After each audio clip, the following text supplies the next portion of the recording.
Profit and loss বা লাভ ক্ষতির অঙ্ক করবো আমরা এখন আজকে। এখানে কিছু কিছু টার্মিনোলজি বা টার্ম আমরা প্রথমে শর্টকাট হিসাবে মনে রাখবো, অঙ্ক করতে আমাদের সুবিধা হবে, এবং কিছু কিছু ফর্মুলা আমরা মনে রাখবো। যেমন হচ্ছে কোনো একটা প্রোডাক্ট বা দ্রব্যের কস্ট প্রাইস বা কেনা দাম বা তৈরি করতে যে খরচ পড়ছে সেটাকে আমরা সিপি দিয়ে ডিনোট করছি। কোনো একটা দ্রব্যের সেলিং প্রাইস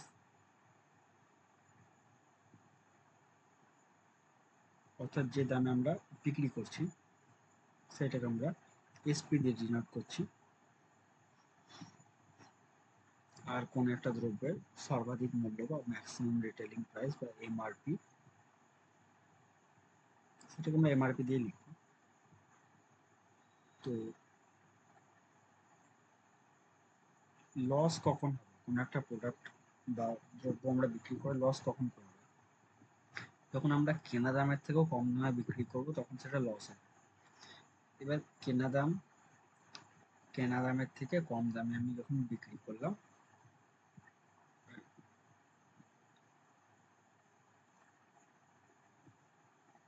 অর্থাৎ কেনা দামটা যখন বড় হলো আমার বিক্রি করার দাম থেকে, তখন আমি সেটা লস করলাম। ঠিক আছে? আর প্রফিট কখন করব? যখন আমার বিক্রি করার দামটা কেনা দামের থেকে বেশি হবে তখন আমি সেটা প্রফিট করব।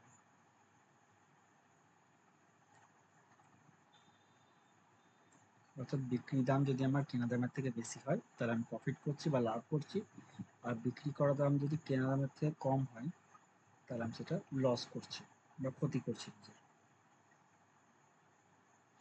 এবার লস আর প্রফিটের পার্সেন্টেজ বের করতে দেবে। লসের পার্সেন্টেজের ফর্মুলা হচ্ছে CP minus SP by CP into 100। প্রফিটের পার্সেন্টেজের ফর্মুলা হচ্ছে SP minus CP by CP into 100। অর্থাৎ লস যখন আমরা করছি তখন কি হচ্ছে, কেনা দামটা আমাদের বেশি থাকে, কেনা দামের থেকে আমাদের বিক্রি করার দামটা বিয়োগ করতে হচ্ছে। প্রফিট যখন হচ্ছে তখন আমাদের কি হচ্ছে, বিক্রি করার দামটা তো সেলিং প্রাইসটা বেশি থাকছে, তাই সেলিং প্রাইস মাইনাস কস্ট প্রাইসটা থাকছে।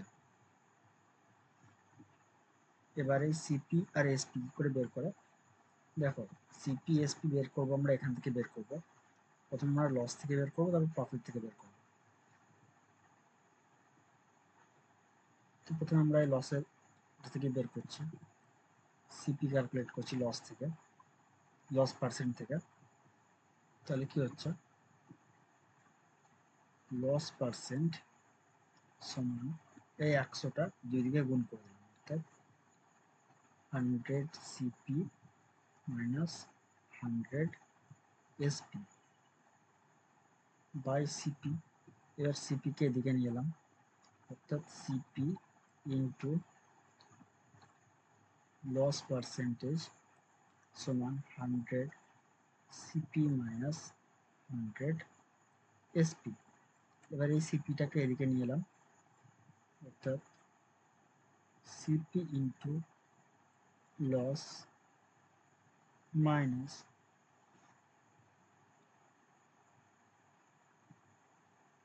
100 সিপি সমান মাইনাস 100 এসপি।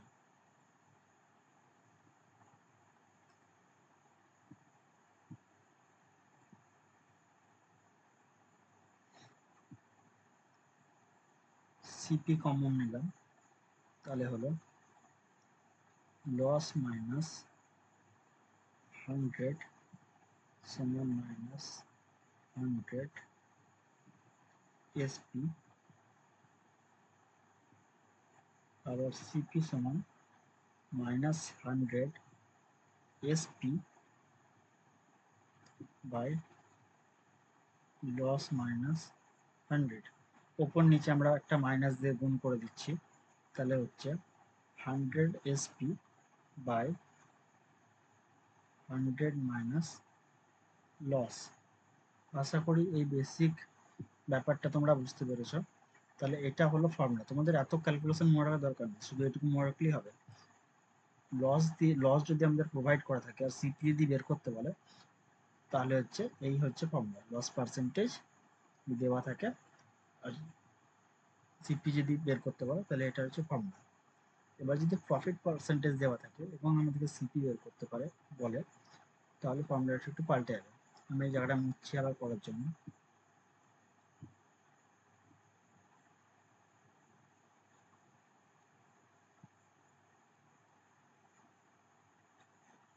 এবার প্রফিট পার্সেন্টেজ থেকে আমি বের করছি, প্রফিট পার্সেন্টেজ থেকে সিপি যদি বার করতে বলে, অর্থাৎ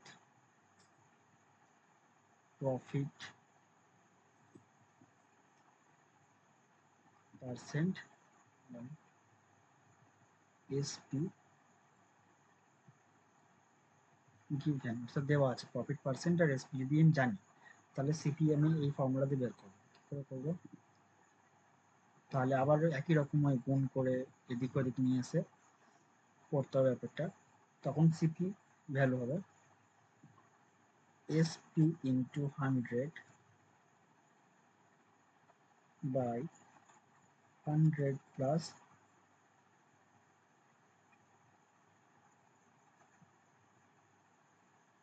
প্রফিট পার্সেন্ট। ঠিক আছে, তখন এটা হবে সিপির ফর্মুলা, সিপি বের করা।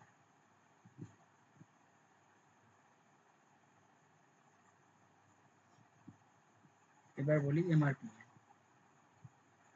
এমআরপি কি হচ্ছে? একটা প্রোডাক্ট বা দ্রব্যের ম্যাক্সিমাম সেলিং প্রাইস, অর্থাৎ ওর থেকে বেশি দাম বিক্রি করতে পারবো না, তাহলে আমি এমআরপি উপর কি হয় আমরা ডিসকাউন্ট দিই। ডিসকাউন্ট সবসময় এমআরপির ওপর দেওয়া হয়, সেলিং প্রাইসের উপর কখনই দেওয়া হয় না, ডিসকাউন্ট সবসময় এমআরপির ওপর দেওয়া হয়। তাহলে সেলিং প্রাইস কি হয় আমাদের? এমআরপি মাইনাস ডিসকাউন্ট, এটাই আমাদের সেলিং প্রাইস। এবার ডিসকাউন্টের পার্সেন্টেজ করে বের করো।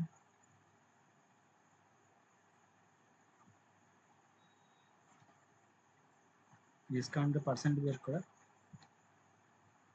ডিসকাউন্ট আমরা কত টাকা ডিসকাউন্ট দিচ্ছি বাই এমআরপি ইন্টু 100, এটা হলো ডিসকাউন্টের ফর্মুলা।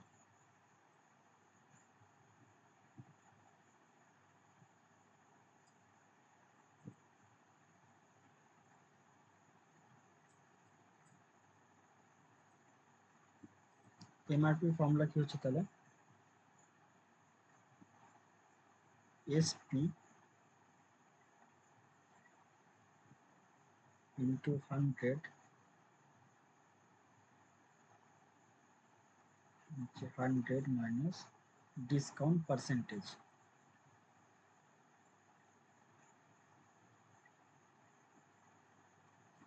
এটা হলো এমআরপি ফর্মুলা, এটা হলো ডিসকাউন্টের পার্সেন্টেজ, এটা প্রফিটের ফর্মুলা, এটা লসের ফর্মুলা, এটা সিপি বের করা ফর্মুলা। এই ফর্মুলাগুলো তোমাদেরকে সব মনে রাখতে হবে, তবেই অঙ্কগুলো পরীক্ষা করলে হবে।